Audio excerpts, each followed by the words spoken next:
வணக்கம் தோழா தோழி அனைவரும் நலமா? ஜெயலட்சுமி சைக்காலஜிஸ்ட் கோவை.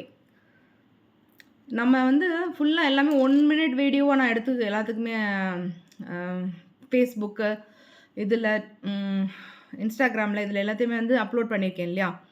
இதோட மொத்த இதுவும் ஒரு வீடியோவாக நான் போட்டுறேன் யூடியூப்பில். நீங்கள் பார்த்துக்கோங்க சரியா? என்ன பார்த்தோம் அப்படின்னா, நம்ம நெகட்டிவான ஒரு ஃபீலிங்கை நம்ம எப்படி கரெக்ட் பண்ணுறது அப்படிங்கிறத பற்றி பார்த்தோம். ஃபஸ்ட்டு என்ன செய்யணும்னா, இப்போ எக்ஸாம்பிளுக்கு நம்ம ரோஜா செடியை பார்த்துருக்கோம். ரோஜா செடியில் இருக்கிற கெட்ட விஷயங்களெல்லாம் என்ன அப்படின்னா, ஒரு பழுத்த இலை இருக்கும், காஞ்ச இலை இருக்கும், அதுக்கப்புறம் பூச்சி ஏதாவது இருக்கும். ஸோ அது எல்லாத்தையுமே நம்ம கிளியர் பண்ணணும் ஃபஸ்ட்டு. ஃபஸ்ட்டு தேவையில்லாத விஷயங்கள கிளியர் பண்ணணும். கிளியர் பண்ணிவிட்டு அதுக்கப்புறம் அதுக்கு தேவையான உரம், தண்ணி, சூரிய ஒளியிலேருந்து எல்லாமே மண்ணை பதமான மண்ணாக ஆக்குறது, இந்த மாதிரி எல்லாமே பெர்ஃபெக்டாக நம்ம மாற்றிட்டோம் அப்படின்னா, அழகாக அந்த செடி பூத்து குலுங்கும். ரொம்ப வளத்தோடு அது வளரும். சரியா? செழித்து வளரும். ஸோ இது எப்படி நம்ம லைஃபுக்கு இம்ப்ளிமெண்ட் பண்ண முடியும் அப்படின்னு பார்த்தா, நம்மக்கிட்ட இருக்க நெகட்டிவான ஒரு விஷயங்கள் இருக்கும். நெகட்டிவ்னா ஒன்று இருக்காது, நிறையா இருக்கும். எக்ஸாம்பிளுக்கு பார்த்தோம் அப்படின்னா, சோம்பேறித்தனம் இருக்கலாம். அதுக்கப்புறம் கோபம் ரொம்ப ரொம்ப ரொம்ப எல்லார்கிட்டேயும் இருக்காது. அந்த கோபம் டென்ஷன் ஆகிறது, அதுக்கப்புறம் ஸ்ட்ரெஸ்ஃபுல்லாக ஏதாவது ஃபீல் பண்ணுறது, கவலைப்படுறது, இந்த மாதிரி சின்ன சின்ன விஷயங்கள், ஏமாற்றம், ஒரு வெறுப்பு, இந்த மாதிரிலாம் நிறையா இருக்கும் நம்மக்கிட்ட.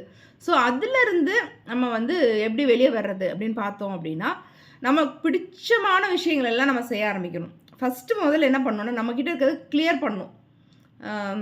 இந்த கோபத்தையும் இந்த வெறுப்பையும், எதனால் வெறுப்பு வருது, ஏன் இப்படிலாம் ஆகுது அப்படின்னு யோசித்து பார்த்துட்டு, அது சார்ந்து என்னென்னலாம் வருதோ அது எல்லா விஷயமும், அதாவது நம்மளுக்கு மைனஸ் பாயிண்ட்டாக தெரிகிற விஷயங்கள் எல்லாத்தையுமே நீங்கள் ஒரு பேப்பர் எடுத்து நீங்கள் கிளியராக எழுதிடுங்க. இதனால தான் எனக்கு இது லைஃப் இது பிடிக்கல, எனக்கு கோவம் வருது, இது யாரையும் பார்த்தா பிடிக்கல, இந்த மாதிரி என்னென்ன இருக்கோ உங்ககிட்ட அவ்வளோ விஷயங்களையும் ஒரு பேப்பர் எடுத்து யோசித்து தனிமையில் உட்காந்து எழுதுங்க. அதுக்கு ஒரு டைம் கொடுங்க. கொஞ்சம் உங்களை சரி பண்ணிக்கிறதுக்கு நீங்கள் டைம் எடுத்துக்கிட்டது தப்பே கிடையாது. ஸோ நீங்கள் சரி பண்ணுறதுக்கு நீங்கள் டைம் எடுத்துக்கோங்க. பேப்பரில் நீங்கள் எழுதுங்க. எழுதிட்டு என்னென்னலாம் எனக்கு பிடிக்கல, என்னென்னலாம் விஷயம் என்கிட்ட இருக்கிறது எனக்கு பிடிக்கல, வெளியில் இருக்கிற விஷயம் இல்லை, நம்மக்கிட்ட இருக்கிற விஷயம். நம்ம தான் சரி பண்ணணும். மற்றவங்களெல்லாம் சரி பண்ணுறது ரொம்ப கஷ்டம். நம்மளை சரி பண்ணிட்டோன்னா ரொம்ப ஈஸி. ஓகேவா? நம்மளை ஒரு தகுதியான மனுஷனாக நம்ம மாற்றணும், அவ்வளோதான். வேறு ஒன்றுமே இல்லை. ஒரு ஸ்பெஷல் மனுஷனாக நம்மளை எப்படி மாற்றுறது, ஆவரேஜ்லேருந்து ஒரு ஸ்பெஷல் மனுஷனாக மாற்றுறதுக்கான டிப்ஸ் தான் இதெல்லாம் ஓகே. ஸோ அந்த பேப்பரில் நீங்கள் எழுதுறீங்க. எழுதிட்டு அந்த பேப்பரை எரிச்சிடணும். எரிச்சிட்டு இது மாதிரி என்கிட்ட உள்ள நெகட்டிவான பாயிண்ட்ஸ் எல்லாமே என்னை விட்டு போயிடுச்சு அப்படி நீங்கள் நினைக்கணும். என்னை விட்டு போயிடுச்சு, நான் ஹாப்பியாக இருக்கேன் அப்படின்னு சொல்லி நினச்சிட்டு அதை எரிச்சிட்டு அதை ஃப்ளஷ் பண்ணி விட்ருங்க. அவ்வளோதான், சிம்பிள், முடிஞ்சுது.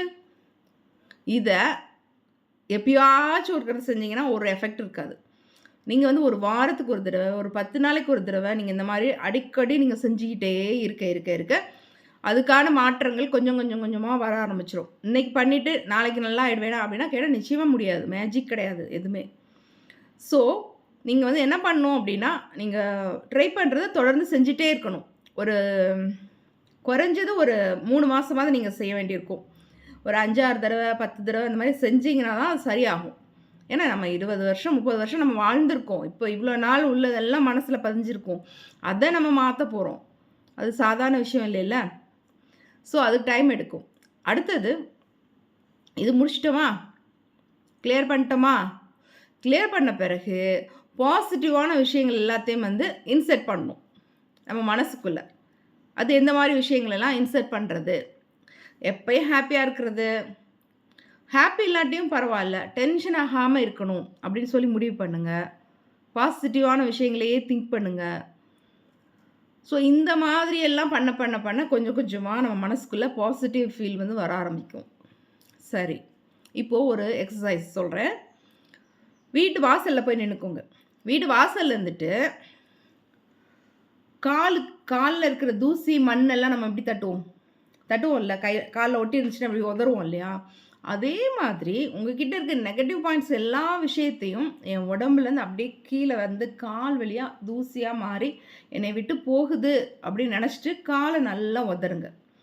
நல்லா காலை உதறிட்டு திரும்ப வீட்டுக்குள்ளே ஸ்டெப் வைக்கும்போது ரொம்ப ஹாப்பியாக இருக்கேன். நீங்கள் நினச்சா மட்டும் போதாது, சிரிச்சு காமிக்கணும். உங்களுக்கு நீங்களே சிரிச்சு காமிச்சுக்கணும்.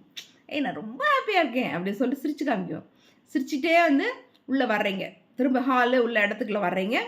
வந்துட்டு நீங்கள் நினைக்கிறீங்க நான் ரொம்ப வந்து பாக்கியசாலி, நான் ரொம்ப வந்து அன்பானவன், நான் வந்து அன்பானவள், நான் வந்து அப்படின்ட்டு உங்களை நீங்களே வந்து நினச்சிக்கோங்க.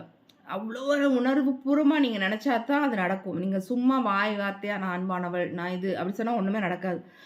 உணர்வு பூர்வமாக அப்படி உணர்ச்சி பூர்வமாக அதை அப்படியே ஃபீல் பண்ணி நீங்கள் அப்படியே நான் வந்து ரொம்ப நல்லவன், நான் ரொம்ப நல்லவன், ரொம்ப நான் ஹாப்பியாக இருக்கேன், என் லைஃப் ரொம்ப சூப்பராக போயிட்டுருக்கு அப்படின்னு சொல்லிட்டு மனசார நீங்கள் நினச்சிட்டு உள்ளே வந்து உட்காந்துனீங்கன்னா அப்படி ஒரு மாற்றம் கிடைக்கும் உங்களுக்கு.